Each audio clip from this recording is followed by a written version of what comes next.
How's it going, everybody? Thank you for watching another video. So tonight we're going to start a three-part series on solar generators. Now what I'm trying to do is figure out how to run power into whatever vehicle that I'm going to use to overland. And I thought about doing solar panels and setting everything up separately, but these portable solar generators are a good choice.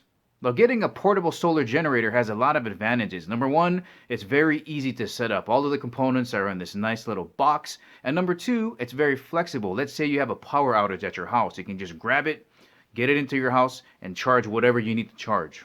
So I've divided the series up into three simple portions. Today we're going to have a look at the Jackery Explorer 160. Then in part two, we're going to have a look at the Solar Saga 60-watt solar panel. And then in the last part, I'm going to wrap it up and give you some final thoughts. Now, keeping in mind, this is Jackery's smallest, most affordable option at 160 watts. They just released a 300 watt version that's outstanding. They also have a 500 and a 1000 watt version available. And as always, guys, if you want to purchase any of the Jackery items mentioned in this video, make sure you check the links in the description below. Let's get it started.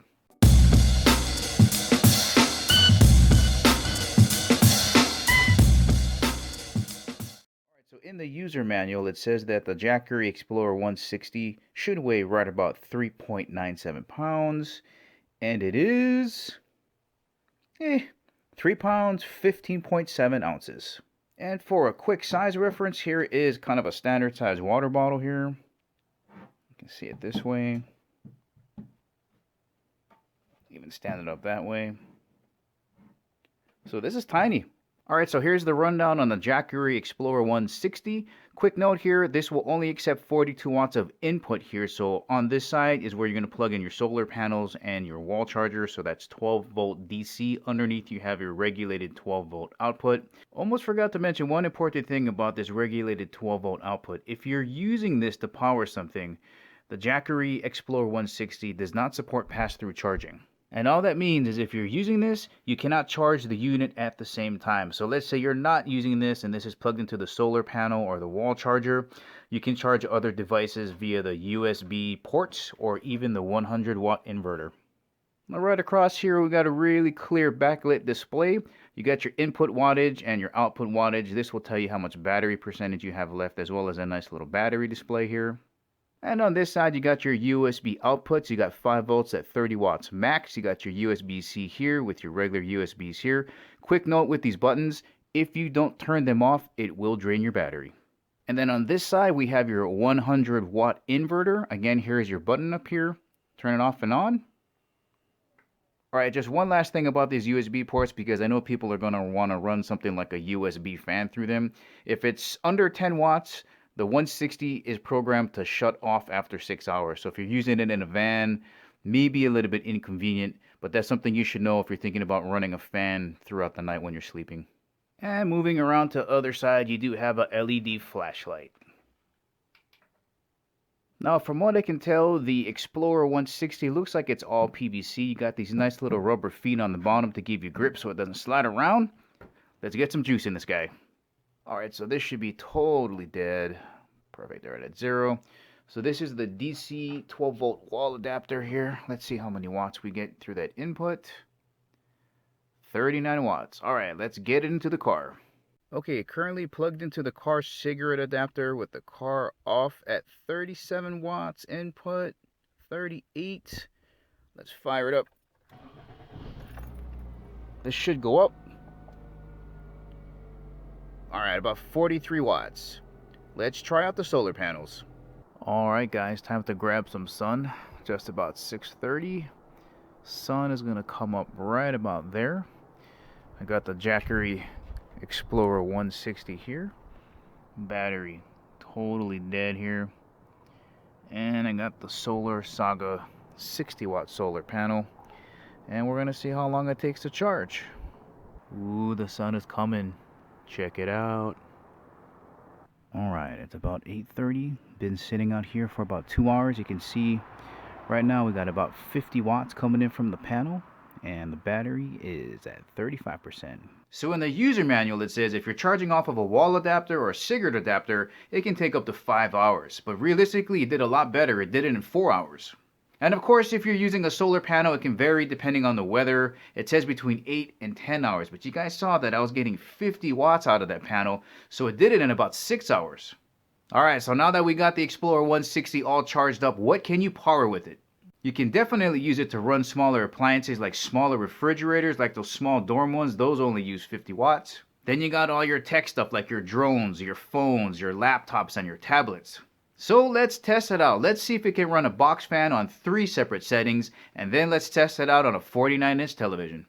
Alright, starting off with the box fan, we should see 3 different output readings here for the low, medium, and high. Let's plug it in. Sure, turn it on. Alright, I can hear it firing up there. Here's the first setting.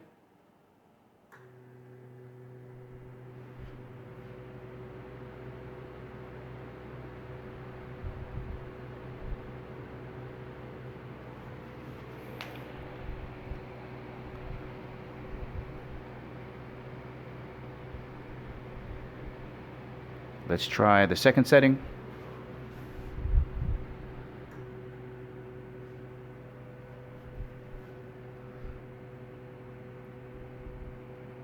Looks like that's down to somewhere in the 60s, and the last and lowest setting.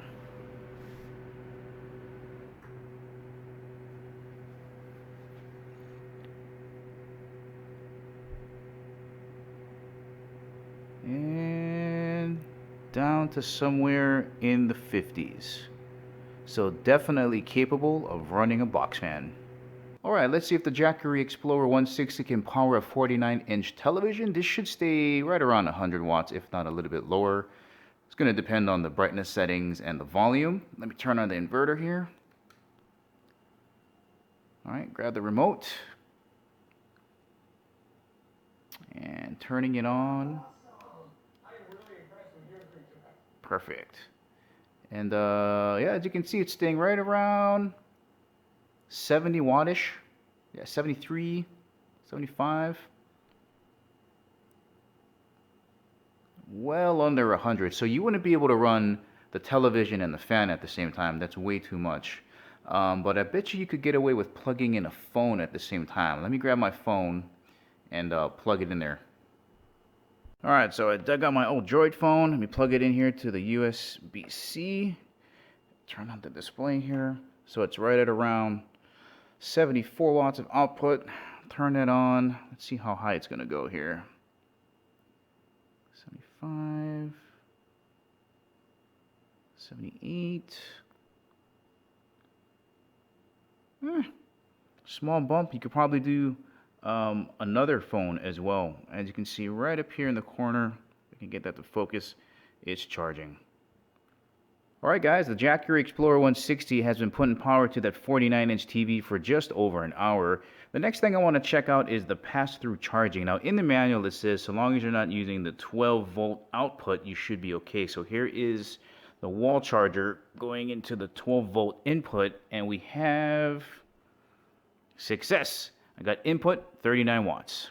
Now what this also means, because the solar panels plug into the same 12-volt input here, you're going to be able to use the solar panel to charge the Jackery Explorer 160 at the same time you're running power to different devices.